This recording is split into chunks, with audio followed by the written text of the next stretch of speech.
যে memorandum of আন্ডারস্ট্যান্ডিংটা আমরা স্বাক্ষর করলাম between civil aviation authority of Bangladesh and GACA. GACA means general authority of civil aviation, that is Saudi civil aviation কর্তৃপক্ষ বলতে পারেন। এই এমওইউ সাইন করার পর আমাদের যে জিনিসটা হবে সেই জিনিসটা তার ইফেক্ট আমি আপনাদের শেয়ার করতে চাই। আপনারা সবাই জানেন যে বর্তমানে আমরা 49টা ফ্রিকোয়েন্সি এনজয় করছি between the two parties.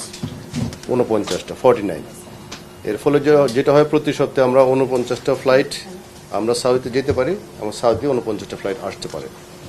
But এই নতুন এমওর পরে আমরা যেটা করবো, এখন আমরা 84তে উন্নীত হয়েছি। ভোগান্তি ভুলে চলে আসুন রিগালে, ওয়ারেন্টি সহ স্টাইলিশ কালেকশন নিয়ে রেডি রিগাল ফার্নিচার। এই 84 হওয়ার জন্য যেটা সুবিধাটা হবে আপনারা সবাই জেনারেল আন্ডারস্ট্যান্ডিং বুঝতে পারেন।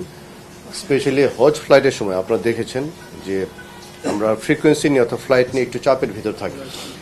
সাধারণ হাজি যে আছে উনি চিন্তায় থাকেন আমি কি যেতে পারবো কি পারবো না।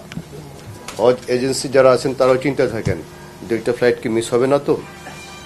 ধর্ম মন্ত্রণালয় অথবা আমাদের মন্ত্রণালয় অথবা সিভিল এভিয়েশন যারা আমরা আছি আমরা টেনশনে থাকি মোটামুটি ফ্লাইটগুলো ঠিক মতো যেতে পারবে নাকি, যাত্রী ঠিক মতো যেতে পারবে নাকি, টেনশন থাকে। এই যে এখন 49 থেকে 84 ফ্রিকোয়েন্সি হলো, এর ফলে যেটা হবে বহুলাংশে সেই টেনশনটা দূর হবে। মিনিং টু সে দ্যাট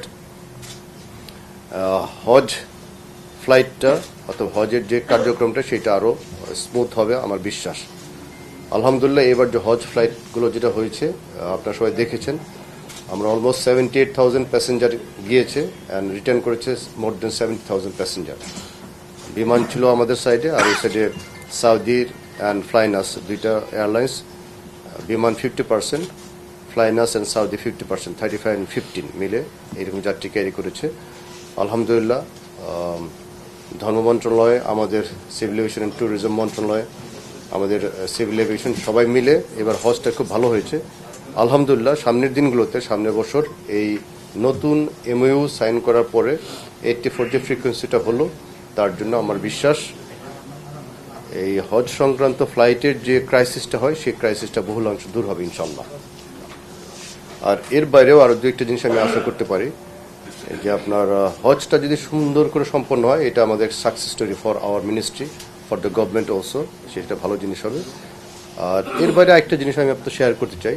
আপনারা হয়তো জেনে থাকবেন যে ফ্রিকোয়েন্সি যেহেতু কম ছিল, অনেক সময় সৌদি যাওয়ার জন্য ঢাকা থেকে যে লোকগুলো যায় অন্য রুট হয়ে ইনডাইরেক্ট হয়েতে সৌদি যেত, সেই যাত্রীর সংখ্যা হচ্ছে অলমোস্ট 1.1 মিলিয়ন, দ্যাট ইজ 11 লক্ষ লোক।